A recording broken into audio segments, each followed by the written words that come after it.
Welcome to Architects of Innovation, brought to you by Spyglass Partners, where we dive into minds of visionaries and leaders who've paved the way. I'm your host, Joseph Jewell, and each week we're going to sit down with leaders to unravel their success stories, explore the skills that got them to where they are, and discover how they're giving back to the community. We're here to celebrate their journey, share invaluable insights, and of course, talk about the latest trends. Get ready for a blend of inspiration, knowledge, and knowing me, a few surprises along the way. This isn't just a podcast. As the name suggests, it's a conversation with the architects of innovation. So, without further ado, let's jump into this episode. Ricardo, introduce yourself, man. Hey, nice to see and meet all of you guys. I'm Ricardo, Senior Eng Manager, um, currently trying to help individuals trying to break into technology, um, you know, break into technology, land their first job, etc. Kind of have a passion for helping people get back on their feet. I know someone did for me years ago, and so for me, it's very important to help people go from point A to point Z. So that's a little bit about me. You might have seen me around on LinkedIn.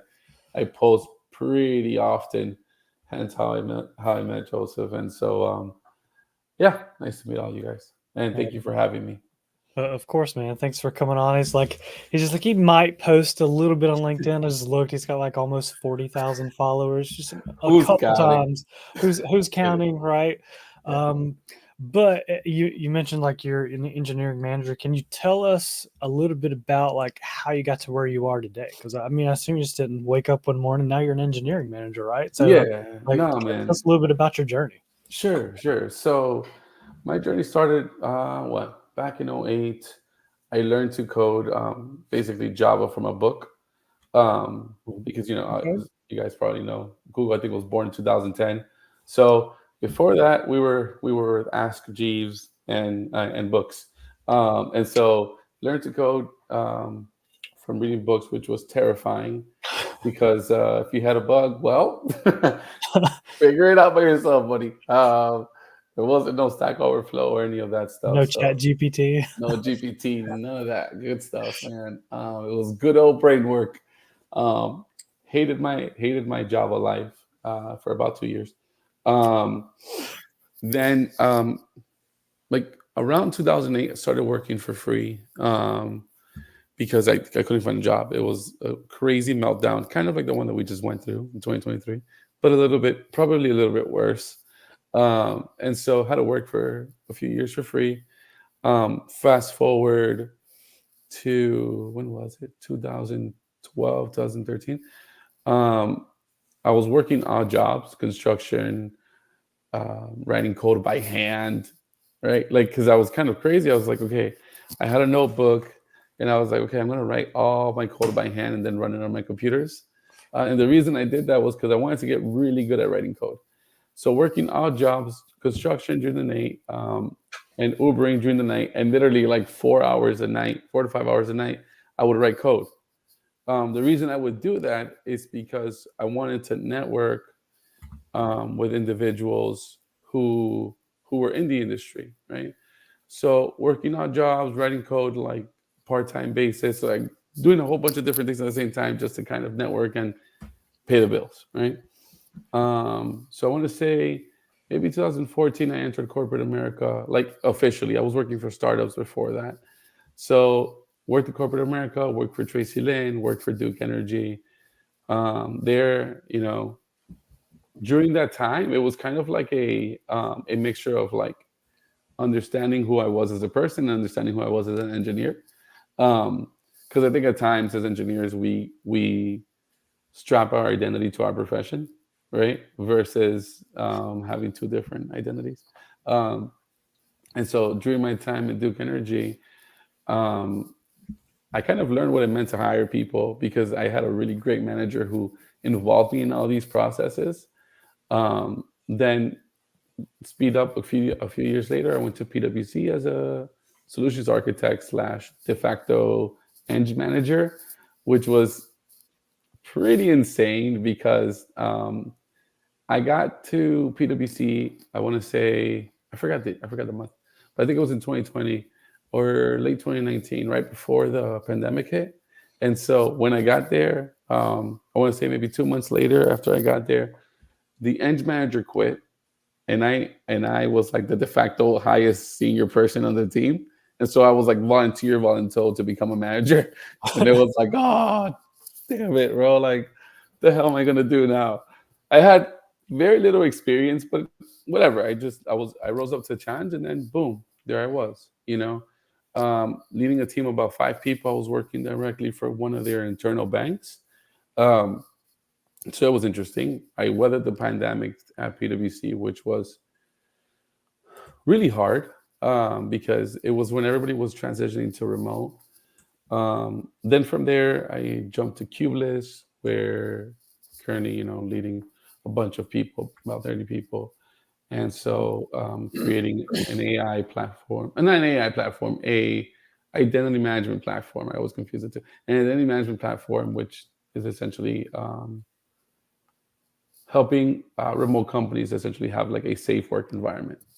That's Okay. essentially what it is. So think about that's a fancy way of saying you're going to be able to SSO into this application and have the ability to safely work within the constraints of that application, and not have to worry about signing into other applications.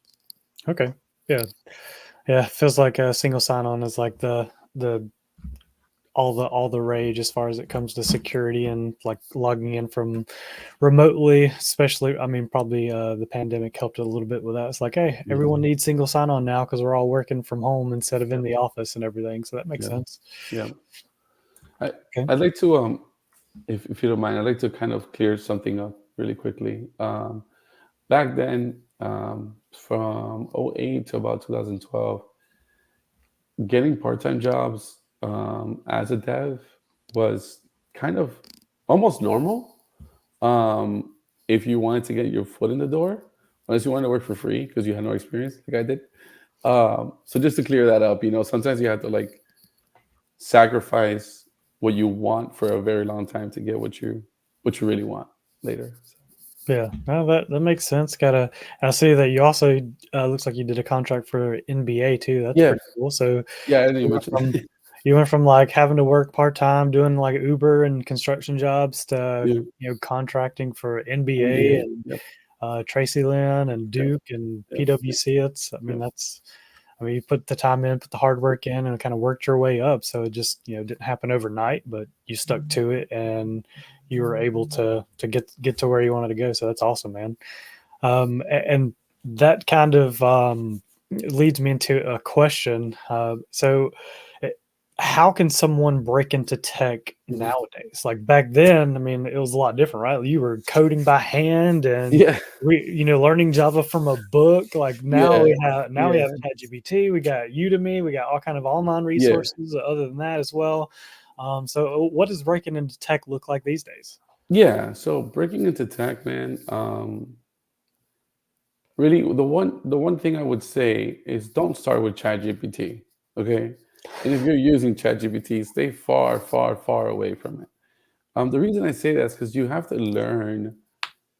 understand that you don't know anything yet. So using something like ChatGPT will, at first speed you up, but at a long run hinder you because without it, you won't be able to function as a developer. So breaking into tech is actually what it means to me, anyway, is to understand the basics before you go into the advanced things, right? So I always tell people this, like, if you're going to learn JavaScript or TypeScript, please learn the basics. Like, do not go to ChatGPT. It's like, how do you do this? And the ChatGPT is like, here's all the code. It's like, yeah, could work, but when it breaks, and it will, you won't know how to fix it. So learn the basics. It- I From what I've seen from these new developers, um, they don't know the basics, which scares the hell out of me because when I interview them or my team is interviewing them and I'm listening to these technical answers, I'm like, yo, what are you talking about, man? That's like a basic question. You know what I mean? And they don't know how to answer that stuff. So it's scary to me because if you don't know the basics, then you probably shouldn't be in tech. If you're not even willing to do that, you shouldn't be in tech. Now, as it and relates to like, go ahead. Sorry. when you say the basics, Yeah. like what are some of the things that people getting into becoming a dev, like what are some of those basics that they need to focus on, make sure they know Sure. before they kind of start using it? Because Yeah. I mean, ChatGPT could be a good tool to help you debug or find resources. It's just like Stack Overflow, right? Yeah. You stuck on a problem, you kind of use it as a resource versus like going in there and literally saying, "Hey, write this whole front end, or write this whole back end for me." Because I think there's this thing. There was a saying that says like the only two guaranteed things in life are death and taxes. Yeah. But I think we can add a third on there, and that's going to be like bugs and Yeah. code. Um, For sure. so, what are some of those basics that they should focus on? Yeah. So some of the basics that they should focus on is probably going to be understanding your for loops, understanding, I mean, in Java, your do while loops, JavaScript, your while loops, um, scoping in JavaScript if you're doing JavaScript. So understanding the fundamentals of the language is super important. Don't just be, if you're doing web development, don't be what's the word? Like a framework hopper that you're just like, oh, I know Angular, I know React, I know Vue, I know jQuery for those of us who are older. Um, you know, or I know vanilla JavaScript and I can do the same thing React can do in vanilla JavaScript, which is like great, but that's why React was made, so you don't have to. So essentially, you need to learn the fundamentals of the language, right? Understand why dot for each works the way it works.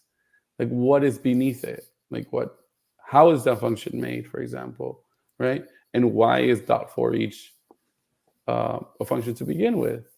Like why don't you do a regular for loop? And so like these nuances is what's going to make you a great engineer, and especially when you're interviewing, right? Like a lot of people don't know like first in first out, like FIFO or LIFO, right? Like what does that even mean?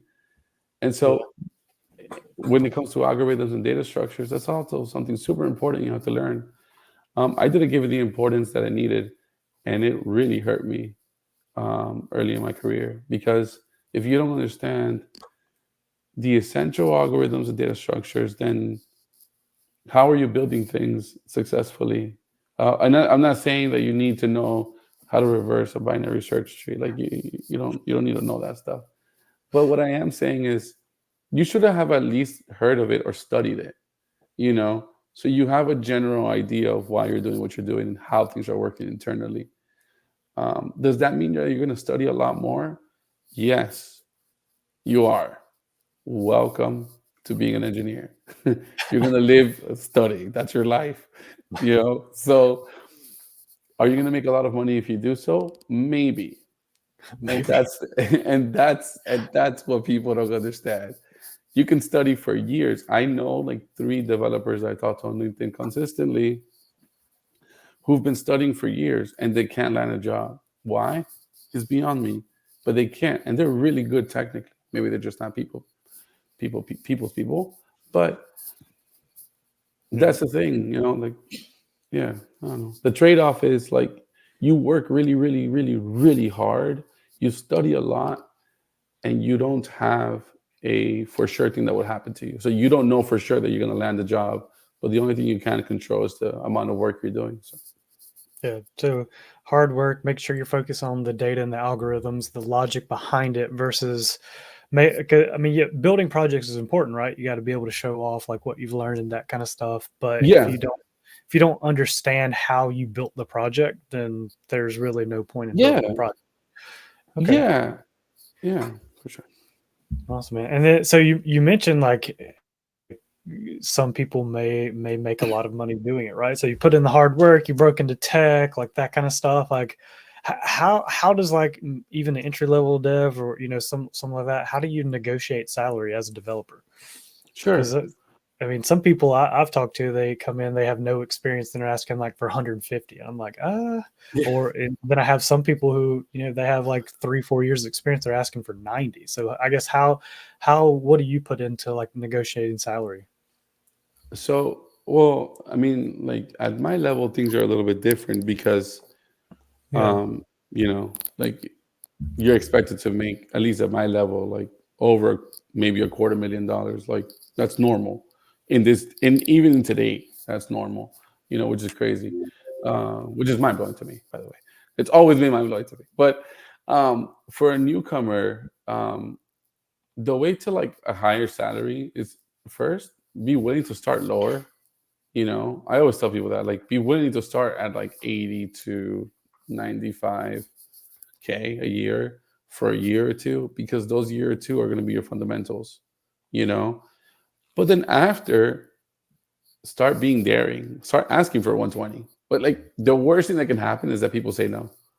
And then guess what? You still have your 80 or 95 to fall back on. So it doesn't matter, right? The other end of the spectrum is people who are overly confident in their abilities to code. So they don't have any experience, or they have like 2 years of experience and are asking for 150,000, which to me, excuse me, has always been hilarious, because at 2 years of experience, you don't have the experience to command that type of salary. You just don't. You haven't been through enough fires. You haven't been through production failing you in the face. When I was in the NBA, we released the Miami Heat app in the biggest Miami Heat game that to that point they've had. It was back when LeBron was in the Heat, and Wade. And the day we released it in production, we accounted for 14,000 downloads, but we forgot about all the people watching online and on TV, and the app fell to its face live in front of the players, and we Oh, all got fired the very next day. oh So gosh.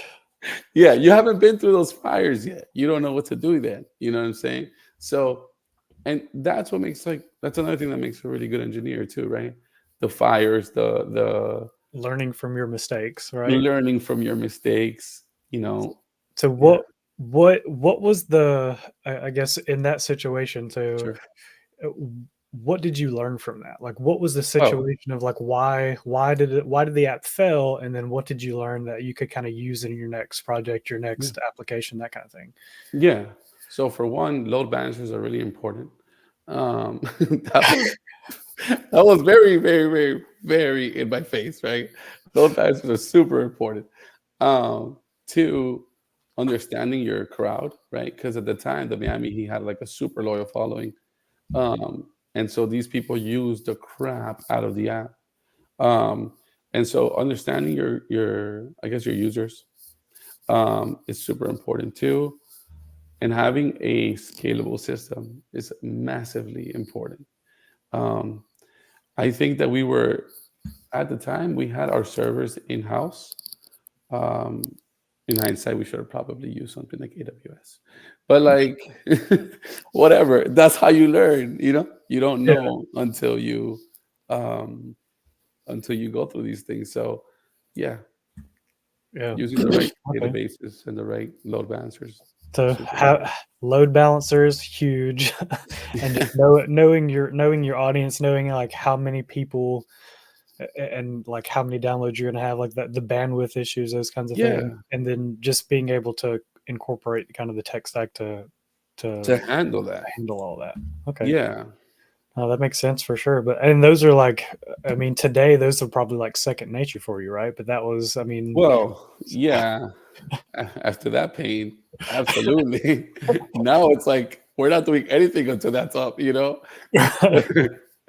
But back then it was just an afterthought, because um yeah, most software engineers don't focus on designing systems well. They just focus on, look how good my code runs, or look how optimized this is.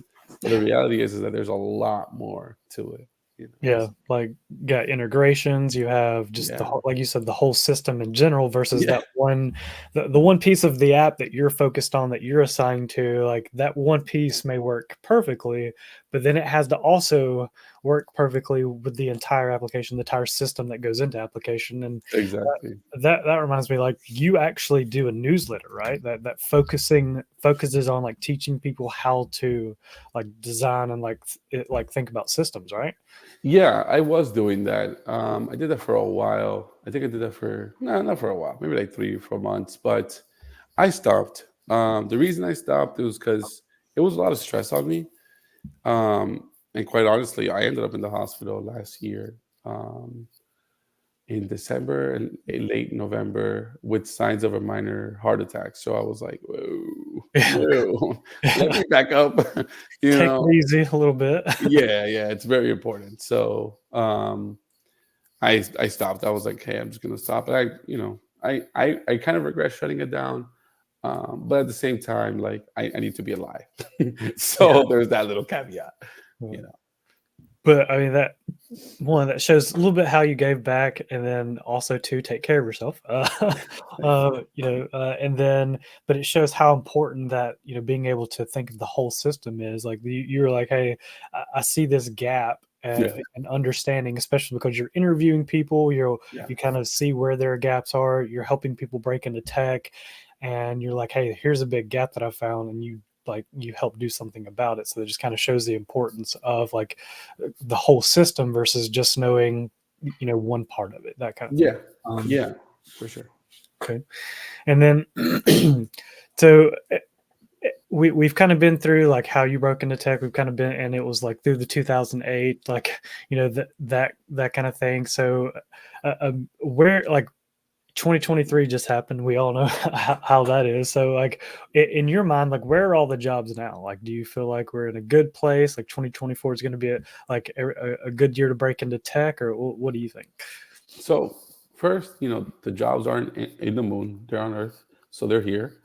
So everybody could just chill the hell out. Second, 2023 was a very weird year. I think it had a lot to, like, economically. I think it had a lot to do with the repercussions of what happened during the pandemic. Um, I also think we're past that hump in the economic cycle. I think 2024 we're going to see a lot more jobs. If you look at the amount of people applying to Easy Apply on LinkedIn versus now versus in the middle of last year, you will see a very, very big drop because a lot of people have been finding jobs. Um, do I think it's going to be easier? No, I don't, because employers are being a lot more picky. Yeah, But do I think it's going to be possible? Yes, definitely possible. But I also think in the next 3 to 4 months, the market is going to shift from an employer's market back to a candidate's market. You're going to see that happening because hiring is starting to pick up like a ton. During my Christmas break, dude, I got like 5 phone calls for work during like between the 25th and the 31st. I'm like, what the hell? You guys are working right now? You know, I had CEOs reaching out to me to go work for them. It was like really weird. That's never happened before. So that kind of, puts you in a, okay, this is going to really work out mood. okay, yeah. I mean, that's a good way to like go into 2024. That Yeah. expecting like nothing, crickets, that kind of thing. Everybody's off, and you see people still working, still coming into the new year with Yep. opportunities. So, hey, fingers crossed that definitely, even if it's not all a candidates market, maybe if we can get kind of like into in the middle area where it's good on both sides. Like that would be awesome. Like fingers crossed for that. Yeah. Um, and like talking about the job market, breaking into tech, that from a developer perspective, like Yeah. like what should a developer look for in like a good recruiting partner? Because Yeah. like you can go out there and try to find jobs just by yourself, apply, cold apply to a bunch of different jobs, those kinds of things. But I mean, there's a ton of recruiters in the industry that Sure. work specifically for companies, work at an agency like me. So what do you look for in a good recruiting partner? For me, is availability. Is the person available? Because I've had recruiters who are great. They just never pick up the phone. So it's like, okay, you know. Two, someone who really understands what you're looking for and what the company they're hiring for is looking for. There's a lot of really crappy recruiters out there, really crappy people who are just like, if you know JavaScript, they're like, yeah, F sharp, and they just submit you. You're like, what are you talking about? I've had like a couple of different situations where my resume has been used to apply to Amazon by recruiters who I've never applied or talked to, you know. So Yeah. these things happen. So I think availability, someone who really understands what you're looking for, and someone who actually has opportunities that match what you're looking for. Um, but the biggest one is someone is availability, right? If you can build a relationship with a recruiter, man, the sky's the limit, because they will have literally their whole teams working for you to help you find a job so they can make money, then you can also make money, right? Yeah. Um, a good example is yourself, right? Like, you're awesome, man. You're always available. Like, even when I talk to you randomly, you're like, hey, what's up? Whatever, whatever, whatever. Like, you're awesome at building relationships, and that's for sure a sign of a really good recruiter, someone who knows what the hell they're doing and who's not afraid of putting in the work. Yeah, and I would definitely say, like, knowing knowing not to submit a JavaScript person to a Java role is big, right? You got to know the tech, that kind of stuff, and then of course the availability, and just finding, like you mentioned, finding someone that works like in the area that you work in, right?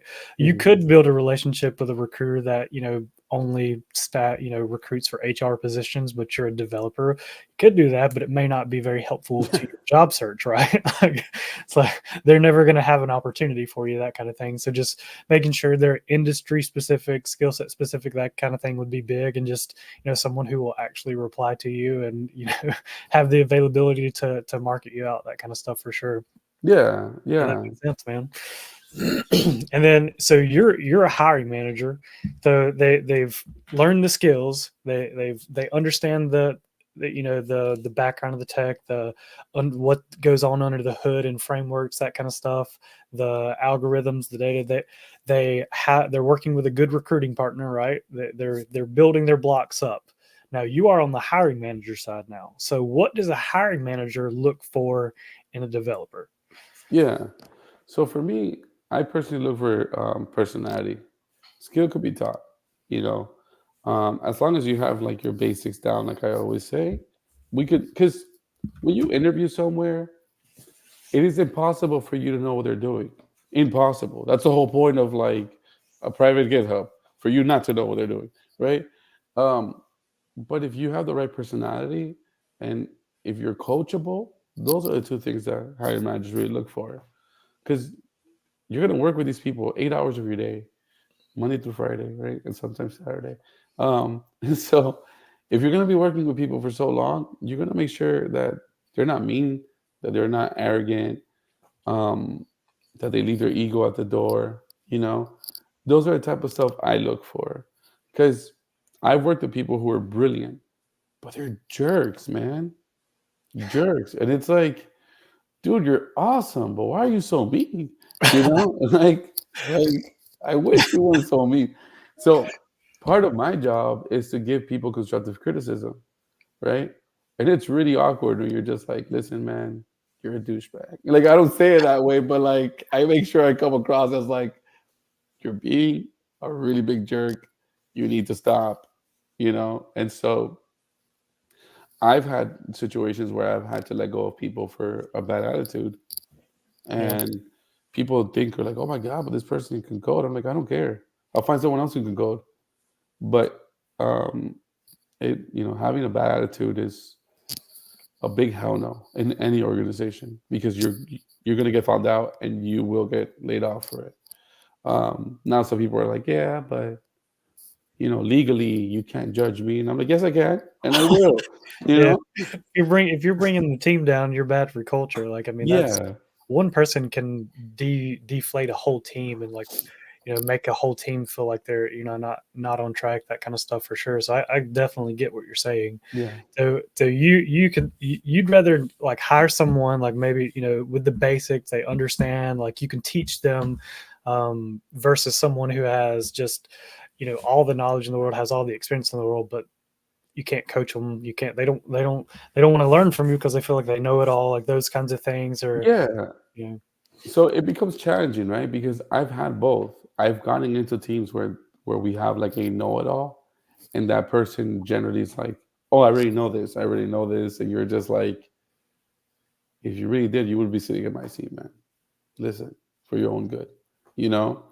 And I've had to tell people like, "Yo, either your attitude changes, or we're gonna put you on the pip." Right? yeah, And people are like, "I can't believe you're putting me on the pip," and I'm like, "Well, believe it."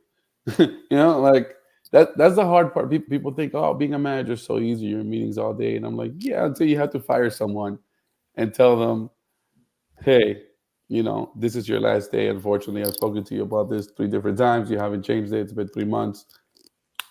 Goodbye. Say it. You know, it is what it is, man. It's very difficult to be a manager for that and many other reasons. Yeah. We had a comment come in. This is just more of an inside joke, but he says very important to make sure they are not getting a master's degree. That's that's the opposite of what Ricardo was saying earlier. He wants you to continue learning that kind of stuff. So, Yeah.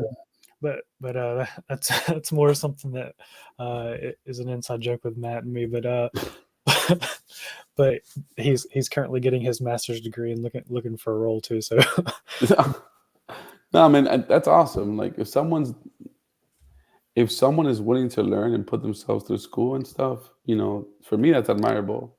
I'm self-taught, you know what I mean? Like I went to college, but dude, I hated every second of school. Every second of school. So for me, someone who's like, oh, I have my master's degree, I'm like, oh my God, it must be amazing. Yeah, because I don't like it, I like to learn what I like to learn. And so yeah, no, that's amazing. But yeah, you just learn from books, right? You don't go to college. There's a bunch of books on your bookshelf back no, there. yeah, Crack there is. them open, and I literally have Alex Zhu's system design book. okay, I've read it like 45 times only. But yeah, I learn from books because I'm more of a self learner. I suspect my kid is too, which is kind of weird.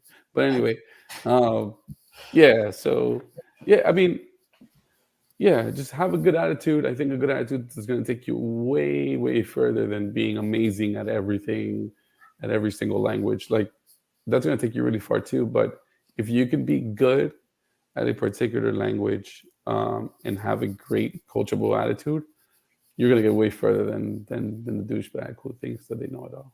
yeah, that definitely makes sense for sure. And I know we're over time now. So, is there any closing remarks? Any last thing, last thoughts you want to do before we leave? Yeah. So I would just say, for anybody who is watching, just pursue your dream of getting into tech if that's what you want to do.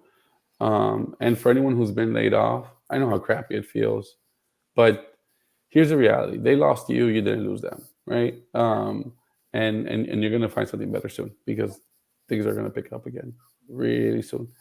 I've been through this a couple of times already.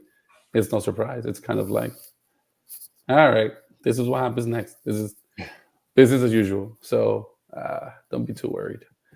And Okay. yeah, that's it. And what's next for you, man? Yeah. So for me, I think I'm gonna probably look for another job soon. The reason I'm saying that is because sometimes you just feel like you don't fit somewhere. So that's kind of where I'm at. Want to go somewhere else. So we'll see where that takes me. Looking for software engineering roles, that kind of thing. Yeah, more for like a manager role. Yeah. It's kind of my thing. I love people more than code. I always like to say, uh, but except when people are really annoyed. No, I'm just kidding. Love Yeah, cool people more than code. yeah, yeah. I love nice people more than code. Yeah, nice people. Awesome. So yeah, that's what it is. Awesome. Excuse me. Well, if anyone watching, is interested and needs an awesome engineering manager, then reach out to Ricardo, reach out to me. We'll get you guys connected. But thank you guys for joining us on this episode of Architect of Innovation, brought to you, of course, by Spyglass Partners. We hope you've gained some valuable insights and inspiration from our conversation with Ricardo. Remember, Spyglass Partners is your dedicated IT staffing partner. If you're an IT professional looking to make your next move or a company seeking top-tier talent, you can slide in my DMs on LinkedIn or reach out to me at jjewell@spyglasspartners.com. I look forward to seeing you guys at our next episode. Until then, Joseph Jewell signing off. Keep innovating and keep reaching new heights. See you guys later.